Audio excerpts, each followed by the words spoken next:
Hola, buenos días, buenas tardes a todos. Nosotros somos el equipo 7 y nosotros les vamos a presentar el tema de principios de desarrollo web.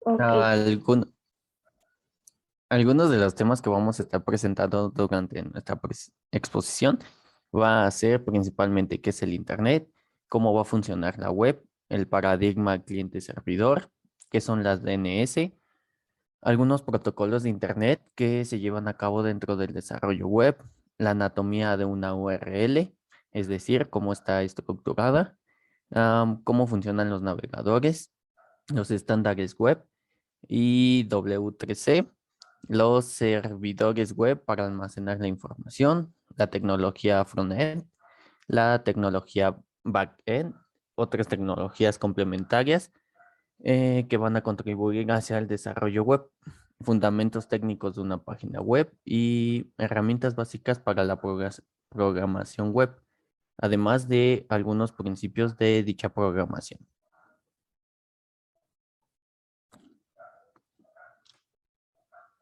Bueno, como primer punto y mencionábamos anteriormente, vamos a ver sobre qué es el Internet. El Internet es una red de computadoras que se encuentran interconectadas a nivel mundial para compartir información. Se trata de una red de equipos que se relacionan entre sí a través de la utilización de un lenguaje universal. El concepto Internet tiene sus raíces en el idioma inglés y se encuentra conformado por el vocablo inter, que significa entre, y net, que proviene de network, que quiere decir red electrónica. Existen diferentes tipos de conexión a Internet, es decir, distintos medios por los cuales uno se obtiene una conexión a la red de redes. El primero de ellos fue la conexión por dial-up, es decir, tomando una conectividad de una línea telefónica a través de un cable. Luego surgieron otros como los ADSL, la fibra óptica y la conectividad 3G y 4G para dispositivos móviles. Actualmente se dice, o más bien se está desarrollando la tecnología 5G, que pues es algo que vendrá en un futuro. Para acceder a los sitios web disponibles en la gran red de redes, em, se utilizan los navegadores web, que son parte del software de una computadora, siendo algunos de ellos los más utilizados como Google Chrome, Internet Explorer, Mozilla y Safari, todos desarrollados por distintas compañías tecnológicas. Y bueno, algunos de los tipos de conexión a Internet son las líneas telefónicas, donde se pueden utilizar una línea telefónica que se subdivide en líneas telefónicas, es decir, que transmite señales de forma analógica para pero actualmente fueron desplazadas por otras que ofrecen mayores beneficios o digitales que mediante el empleo de un adaptador se traducen las tramas resaltantes de una computadora o señales digitales. Luego tenemos el cable o la fibra óptica. Puede ser una conexión por cable que implementa señales luminosas en vez de eléctricas, que estas codifican una mayor cantidad de información y a su vez dicho cable es de un material llamado fibra óptica, de ahí su nombre, que le permite transmitir otros datos entre otros nodos. Tenemos la satelital, que es la conexión vía satélite. Normalmente se habla de un sistema de conexión híbrido de satélite y teléfono para disminuir la congestión presente en las redes terrestres. Tenemos las redes inalámbricas, donde podemos implementar redes inalámbricas que sustituyen los cables por señales luminosas, infrarrojas u ondas de radio para transmitir pues dicha información. Y las líneas eléctricas. Podemos usar la línea eléctrica a la telefonía móvil, que refiere a comunicaciones disponibles para celulares y pues de esta manera podamos acceder al Internet.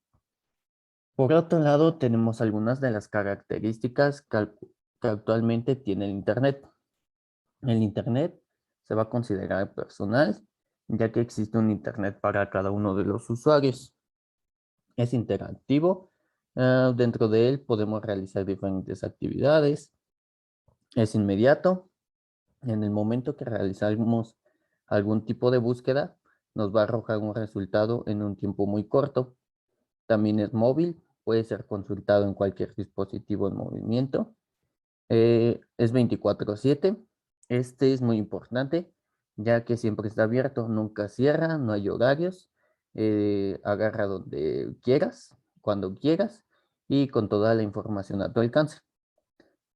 También se dice que es automático. Dentro de él se automatizan las respuestas, se automatizan los análisis y el envío de datos. Se dice que si el hombre desapareciera, las máquinas aún seguirían interactuando. Es universal, da, eh, da igual la edad o el nivel económico. El Internet está en todo el mundo. Es global, es un espacio sin fronteras. Desde cualquier espacio en Internet llega a cualquier punto del mundo. Una vez teniendo Internet, podemos ingresar a la web a través de las páginas web. La web, también conocida como World Wide Web, es un subconjunto de Internet que consta de las páginas a las que se le puede acceder mediante un navegador web. Y las páginas web están formateadas en un lenguaje llamado lenguaje de marcado de hipertexto, o también conocido coloquialmente como HTML. Este es el idioma que permite a los usuarios hacer clic en las páginas de la web a través de los enlaces. Ahora bien, ¿cómo funciona la web? Mm, A las computadoras conectadas a la web se les conoce como clientes servidores. Los clientes van a ser los dispositivos conectados a Internet. Esto puede ser el celular que esté conectado al Wi-Fi del hogar y que accede vía a una herramienta de software. El sitio web, como lo puede ser un navegador, por ejemplo, Google Chrome. Y por otro lado, los servidores son las computadoras que almacenan sitios web, aplicaciones u otras páginas. Cuando un cliente hace una solicitud al servidor, se descarga una copia del sitio web del servidor para ser transmitida al dispositivo del cliente y a su navegador. Para un mayor entendimiento, identifiquemos un ejemplo. Conectas tu dispositivo a Internet, luego supongamos que es desde tu smartphone conectado al Wi-Fi de tu hogar. Abres tu navegador, por ejemplo, mencionábamos Google Chrome, vas al sitio web del IPN para ver la oferta educativa de un plantel y al hacer esto, ¿qué sucede? Se confirma el sitio web. Básicamente, esto significa que se comprueba la existencia del sitio web y pues no hay un error.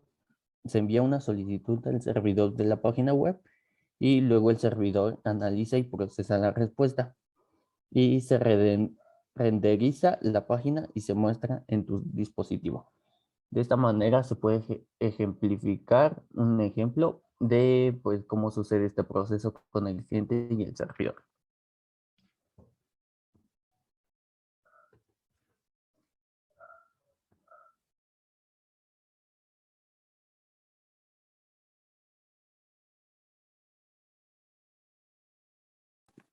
La siguiente, por favor.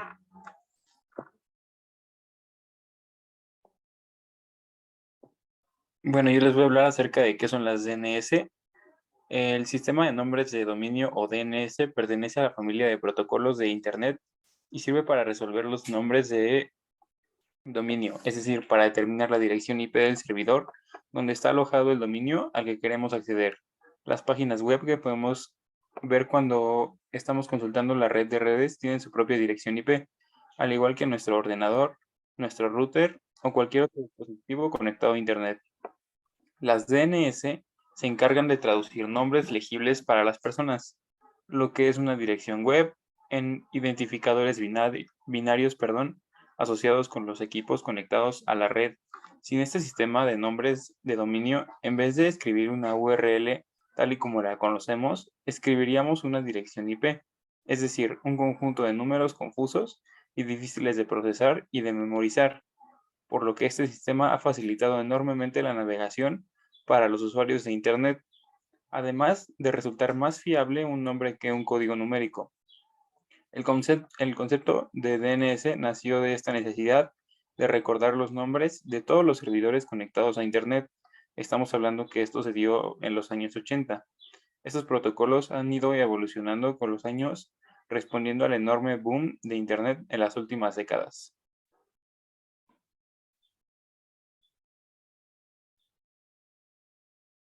Los protocolos de Internet en el desarrollo web son muy importantes para considerar, el proceso de desarrollo, ya que son conjuntos de normas que permiten compartir datos entre distintos equipos y dispositivos independientes de su arquitectura o su sistema operativo. Es decir, que podemos usar dispositivos Windows que se pueden comunicar con dispositivos macOS o iOS con Android. Los protocolos son fundamentales en el sistema, ya que se utilizan a modo de estándares para garantizar el funcionamiento de todo en Internet. Internet utiliza una familia de protocolos de red conocida como TCP o IP, que es el protocolo de transmisión, y protocolo de Internet respectivamente. Este conjunto de protocolos es numeroso, aunque mayoritariamente se utiliza de forma consciente en un pequeño grupo. Cada uno de estos protocolos está diseñado para tareas muy específicas, como por ejemplo HTTP para navegar, FTP para transferir archivos de una forma más eficiente, SMTP para transferir el correo del cliente a servidor, o POP para descargar los mensajes de correo desde el servidor hasta la bandeja de entrada del cliente de correo.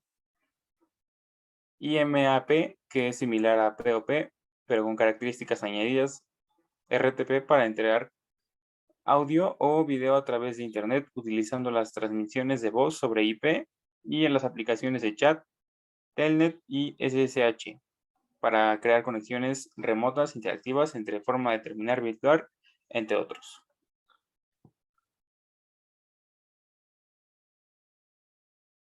Por último, la anatomía de una URL o el localizador uniforme de recursos permite localizar el servidor correcto gracias a su sintaxis y al servidor localizar el recurso solicitado, ya que los archivos de las páginas web están alojados en los discos duros de los servidores y generalmente distribuidos en diferentes carpetas o directorios. La URL pueden ser muy largas y complejas o muy cortas y muy sencillas. Del lado derecho tenemos algunos ejemplos. Podemos ver que tenemos Restaurante Manuel, que es el dominio, pero es muy cortito. Y pues aquí no puse, pero tenemos ejemplos que son muy largos, que ni siquiera es fácil de memorizar.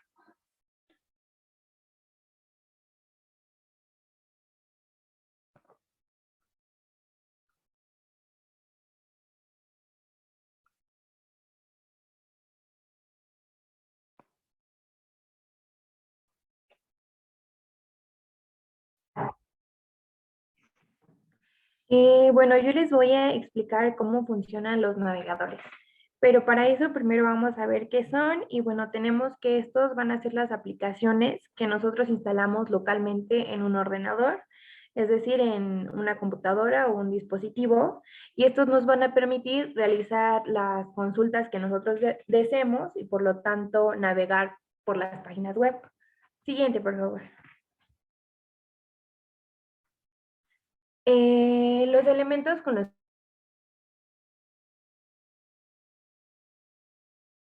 y aquí se los uso un poco, es el botón para detener la recarga o reiniciarla, la barra de dirección para insertar las URL, los botones, los marcadores y el botón de home para volver.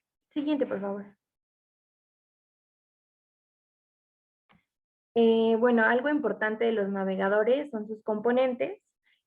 Como primer componente vamos a tener el interfaz de usuario, que es como lo que anteriormente les acabo de mostrar, que es como esta primera página que te va a mostrar la barra de direcciones, el menú de marcadores y el botón de avanzar y retroceder. Otro componente es el motor de rendición, Y este es muy importante ya que se va a encargar de transformar los documentos HTML y otros recursos de una página web en una representación visual. Es decir, va a ser aquel que va a convertir toda esa información de manera visual y que es tal como nosotros la vemos en una página web. Otro componente muy importante es el motor de búsqueda, que este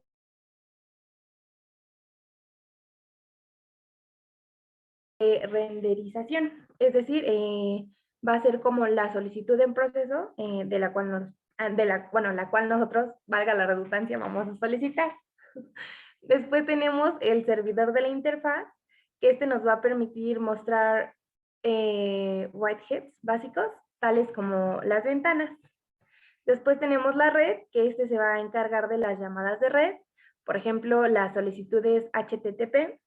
Y por último vamos a tener el almacenamiento de datos, que, bueno, los navegadores van a necesitar guardar sus datos de diferentes tipos en el disco duro, como lo que nosotros conocemos como cookies.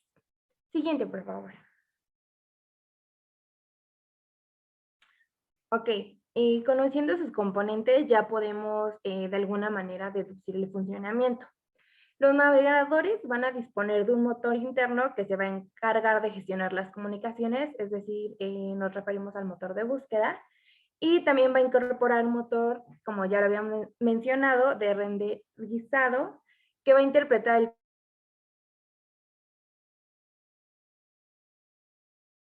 a presentar visualmente las páginas. Esta interpretación puede variar dependiendo del diferente navegador que se pueda utilizar, ya que algunos navegadores van a incorporar el protocolo HTTP y otros pueden variar según la versión que se tenga. Estos también van a disponer de la capacidad para almacenar datos asociados a las cookies y otros archivos de las páginas que se visitan. Por último, el intérprete de JavaScript se encargará de la ejecución del código JavaScript que tiene lugar en el navegador. Siguiente, por favor.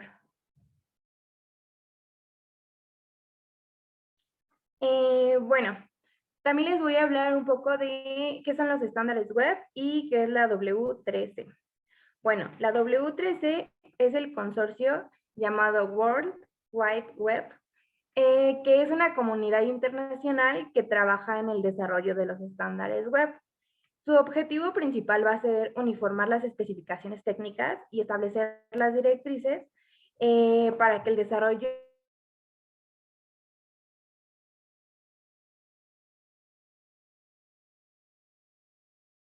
pautas de tecnología interoperativas e internacionales, creadas con la finalidad de guiar la web y un mejor rendimiento y mejorar la funcionalidad operativa para los navegadores y usuarios. Es decir, van a ser aquellos que van a estandarizar y unificar la manera en que los navegadores pueden trabajar. Y bueno, estos se tienen que adecuar a dichos protocolos y normas para que sea posible su buena visualización. Siguiente, por favor. Bueno, por último, yo les voy a hablar de los servidores web para almacenar la información. Primero, ¿qué son los servidores web?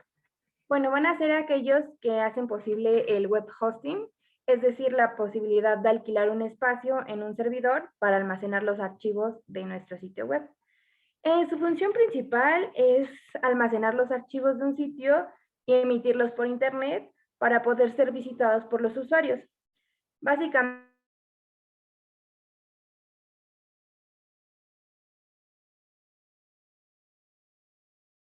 perdón. Ok, ¿cómo funcionan estos servidores? Bueno, cada servidor web y cada computadora que se conecta a Internet va a tener o posee una dirección IP única y repetible que lo identifica en la red.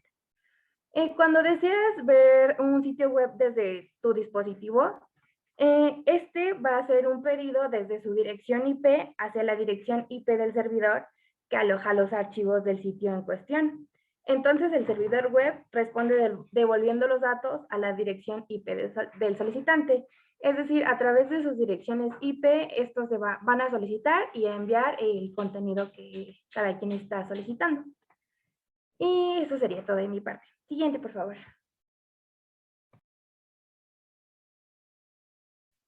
Ok, ahora yo les hablaré sobre las dos tecnologías que existen, que sería la front-end y back-end. Hoy en día, la programación es un ámbito que no para de crecer. Desarrollar páginas web, crear aplicaciones y programas que faciliten nuestro día a día o mejoren la experiencia del usuario son funciones cruciales que desempeñan los desarrolladores. Los términos de front-end y back-end tienen cualidades únicas y distintivas que actúan como unidades que por separado interactúan entre sí para asegurar la funcionalidad de un sitio. Ahora sí, hablaremos de qué es la tecnología front-end. La tecnología front-end es la parte del desarrollo web que se dedica a la parte frontal de un sitio web.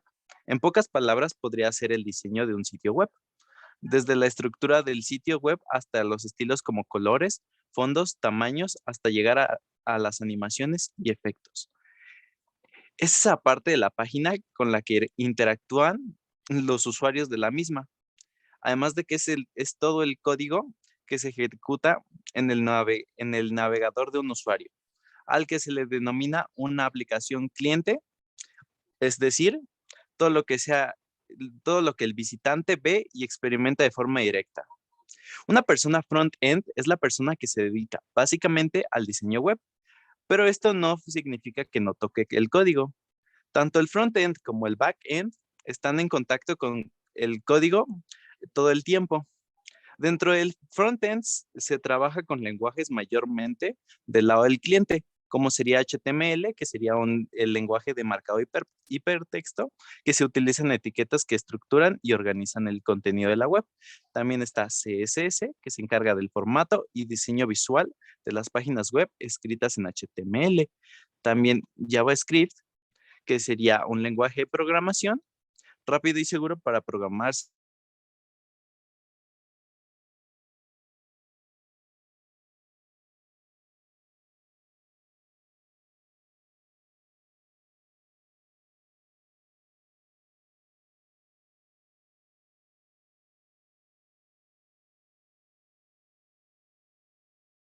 Bueno, como antes decía, de ellos se generan una gran cantidad de frameworks y librerías que van aumentando las capacidades que se tiene para generar cualquier tipo de interfaz de usuario, como sería React, Redux, Angular, Bootstrap, Foundation, Less, CSS y entre otros.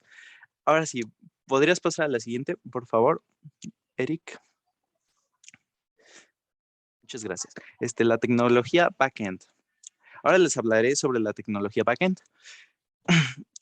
o programación del lado del servidor, que consiste en el procesamiento de una petición de un usuario mediante la interpretación de un script en el servidor web. El objetivo es generar páginas web HTML dinámicamente como respuesta a esa petición. Aunque cada lenguaje tiene sus diferencias, el proceso de scripting del lado del servidor es similar entre ellos. Cuando el usuario realiza una solicitud, el código del lenguaje del lado de servidor realiza habitualmente una consulta en la base de datos, que puede incluir también cálculos y procesos para definir la respuesta. Las páginas se devuelven al usuario componiéndose en el momento de la búsqueda o interacción. Esto se conoce como una secuencia de comandos del servidor y también sucede cuando nos damos de alta o nos registramos al rellenar y enviar un formulario y si hacemos reservas o compramos un billete de tren o entre otros casos. El hecho es de que el código se ejecute en el servidor, esto implicando la protección de esta información sensible que queda almacenada con seguridad. Por otro lado, la carga de la ejecución recae sobre el servidor, que debe estar preparado para ello. El sistema en su conjunto es más lento, ya que la página debe descargarse y componerse por completo para mostrarse en el navegador, al contrario que en el código ejecutado solo y exclusivamente del lado del cliente.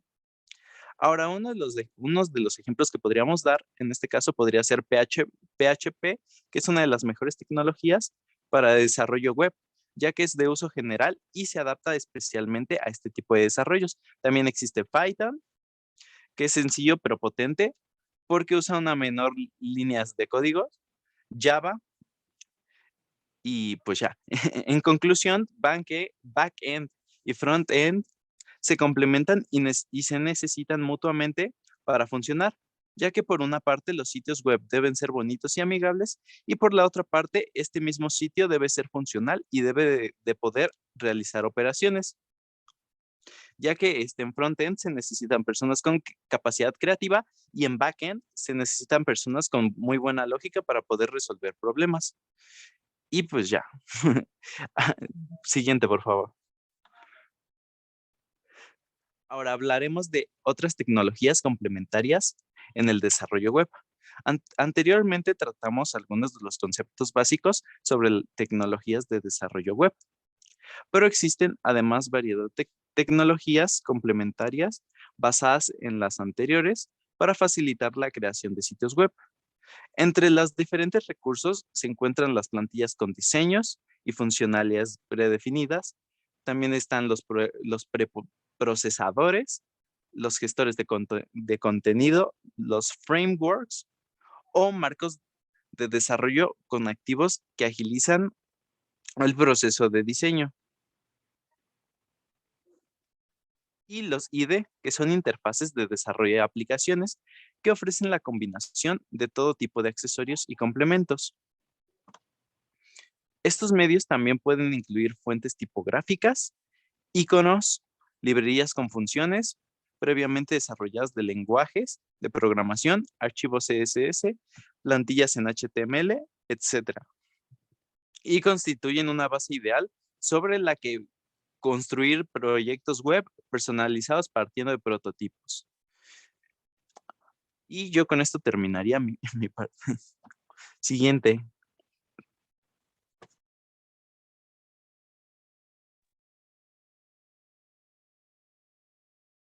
Siguiente. Siguiente.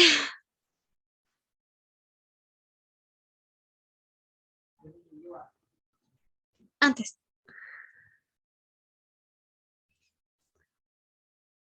Ok. Hablaremos un poco de los fundamentos técnicos que necesita una página web. Pues para empezar necesitamos una capacidad de almacenamiento. Es uno de los requisitos básicos de una página web, donde, como sabemos, la energía no se crea ni se destruye, solo se transforma, así como en la energía a nivel presencial, también lo requerimos a nivel virtual. Es por ello que un almacenamiento, mientras más grande, mejor potencia brindará nuestros servicios. Se requiere de servicios como memoria RAM, un dominio propio, bases de datos y demás herramientas pertinentes que a continuación vamos a explicar.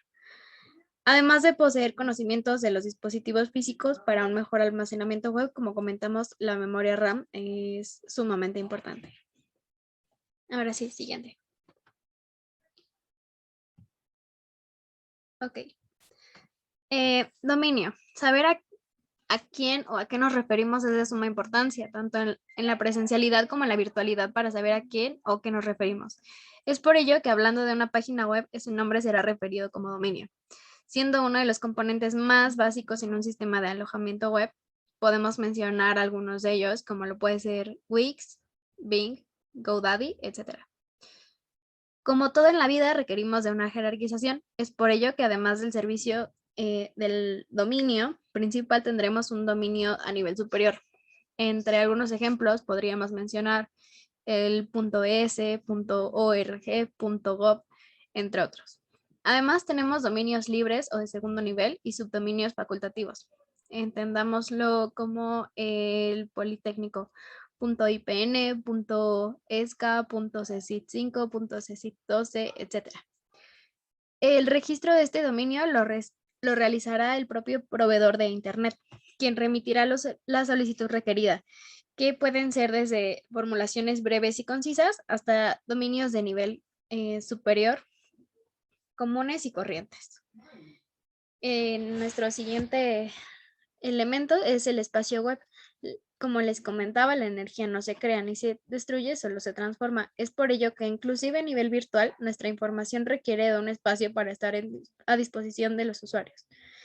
En un documento HTML, nos permite almacenar hojas de estilo, imágenes, videos, bases de datos, etc. El protocolo FTP nos ayudará a realizar la transferencia de datos con la ayuda de un programa cliente. Para la elección de un paquete de alojamiento web, que deberá tenerse en cuenta que el espacio web pueda ampliarse si la empresa así lo requiere. Si las páginas web no disponen de manera estática en el servidor, sino que éstas se generan en función de las necesidades que surgen con cada vista, los desarrolladores web recurren a la mayoría de los casos a nuestro siguiente elemento, que es las bases de datos. Que estas deben de ser relacionales. Lo que nosotros buscamos, teniendo nuestros indicadores bien establecidos con lo que nos provee nuestra página web. Con esta modalidad de gestión de datos, estos se estructuran por medio de tablas, como podríamos verlo en un Excel, y se establece en una relación con otros datos a través de indicadores, como les mencionaba. La transmisión y la gestión de estructuras de datos se realiza en general a través del lenguaje para bases de datos como SQL. Por otro lado, MySQL, software de código abierto, como lo podemos ver en el OpenCart, es una de las bases de datos relacionales para las páginas web dinámicas a nivel mundial. Y por último, nuestro servidor web, como les comentaba el ejemplo de Wix, GoDaddy, etc., son paquetes de alojamiento web para principiantes que se llevan a cabo a través del llamado alojamiento compartido. Es decir, no nada más nos ofrecen un servicio a nivel personal, si es que nosotros hemos interactuado con ellos, sino que a la vez comparten este espacio con otros clientes. Con este tipo de alojamiento son varias de las cuentas de hosting, que es así,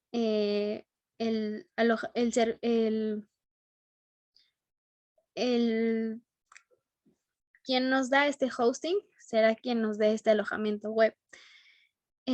Pueden compartir los recursos de un mismo servidor, es decir, no requerimos un servidor por cada empresa que estemos proviéndoles. Siguiente, porfa.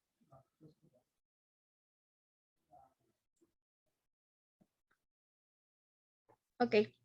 Las herramientas básicas para la programación web. Las posibilidades para la creación de una página web son variables y dependen de los usuarios. Tenemos entre algunas de estas características básicas un software intuitivo, sistemas modulares y flexibilidad. Con el software intuitivo podemos entenderlo con el CMS o sistemas de gestión de contenidos y los sistemas modulares. Esto con el principio what you see, what you get. Lo que ves es lo que tienes. Y pues carecen de un conocimiento informático.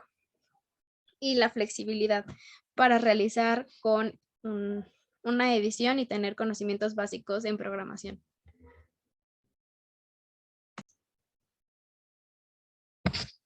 Ok, para explicar este tema tenemos estos otros 4 elementos.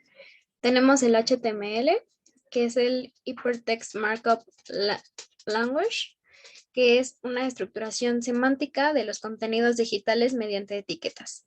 Es decir, nos ayudará a definir elementos tales como el texto, los encabezados, los gráficos e hiperenlaces. Es por ello que cuando nosotros pues le picamos a una palabra, a una imagen, nos guiará a otro sitio. O dentro del mismo texto o fuera de este documento. El CSS son hojas de estilo en cascada. Son estructurados por un lenguaje para formatear documentos en HTML, como anteriormente mencionamos. Nos ayudarán a asignar reglas a los elementos definidos para su representación en el servidor. Actualmente el CSS3 comprende diseño, colores y tipografía, así como animaciones, transiciones de color y sombras. tenemos otro que es el JavaScript. Este nos permitirá evaluar las interacciones de los usuarios y de los contenidos de las páginas web, su actualización y su modificación. Por último, tenemos el PHP, que esta programación con PHP es interpretada por nuestro servidor y en lugar de que el código fuente de las páginas web dinámicas se le entregue directamente a dicho servidor, este nos transmitirá los datos y nos realizará una interpretación para que sea de mucha mayor facilidad el interpretarla y procesarla. Siguiente, porfa. Por último, vamos a resumir todo lo que hemos mencionado en un poco de los principios de programación. Para esto, al igual que anteriormente, tenemos 4 elementos que los resumimos en lenguaje de programación, herramientas, programa y ejecución. En este sentido, el lenguaje de programación es un lenguaje diseñado para describir el conjunto de acciones consecutivas que un equipo debe ejecutar. Por lo tanto, un lenguaje de programación es un modo práctico para que los seres humanos puedan dar instrucciones a un equipo. Imaginémonos que queremos cortar una manzana. Nosotros debemos estructurar el lenguaje sumamente detallado como para que una máquina, un robot, en un caso más práctico, nos ayudara a partir la manzana. Posiblemente requeriríamos identificar cuál es la manzana. Siguiente paso pues sería agarrar el cuchillo, identificar qué tipo de corte es el que queremos, etcétera. Así lo iremos detallando. Nuestra siguiente elemento son las herramientas de un lenguaje de programación. Entre estos tenemos los contrastes, las variables, los operadores, las condiciones, los bucles, los comentarios y las funciones. Las constantes es un valor que nunca cambia, al que le otorgamos un nombre. En este caso, pues sería nuestra manzana, que podemos decir si vamos a utilizar qué tipo de cuchillo y si necesitamos otras herramientas. Y después referirnos a ellos como herramientas, sin necesidad de indicar cuántas de estas son. Nuestras variables es un valor que cambia con el tiempo. Las variables no permiten guardar datos o operar con ellos. Estos pueden ser como los números enteros, números decimales, letras, caracteres, otras variables. En este caso, para nuestra manzana, podríamos decir cuántos pedazos de manzana queremos y de qué tamaño. Los operadores son las operaciones que se pueden realizar con las variables y las constantes. De estas hay 3 tipos: operadores aritméticos, suma, resta, multiplicación, división, etc. Operadores lógicos, mayor que, menor que, igual, similar, etc. Y los binarios, que por el momento no vamos a explicar, pero podemos decir que es sí, que es no, es 0 o es 1. En este sentido, nuestro operador sería una división. ¿Cuántos pedazos de manzana queremos? Nuestras condiciones. En estas condiciones hay que realizar ciertas comprobaciones, habitualmente de nuestra variable. En estas comprobaciones hay 2 partes. Una es una condición que se cumple y la otra es aquella que no. Bucles. A veces comprobar una condición no es suficiente y hay que comprobarla varias veces. O es necesario realizar una misma operación para distintos elementos. Es decir, a lo mejor nuestra manzana está muy dura y no podemos partirla, entonces tendremos que repetir este proceso hasta lograr partirla. Algunos comentarios, que a veces queda pues una manzana no partida lo suficientemente bien bonita, deberemos de realizarlo con mayor estética posiblemente. Y las funciones, que en estas funciones habrá que repetir nuestro código desde cero. Ok, acerca del programa, tenemos aunando todas estas herramientas, tendremos un resultado del programa.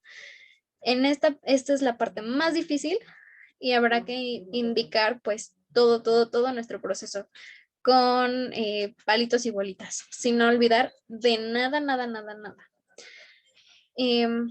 Y por último, la ejecución, el cómo nuestro programa se realizó, si se realizó de la manera en que nosotros esperábamos o no, y en este punto en el que nosotros nos daremos cuenta que habrá que modificar.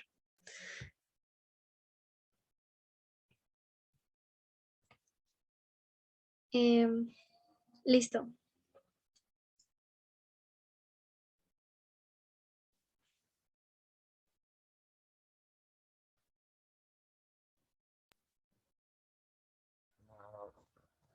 Bueno, esto sería todo de nuestra parte, por parte del equipo 7.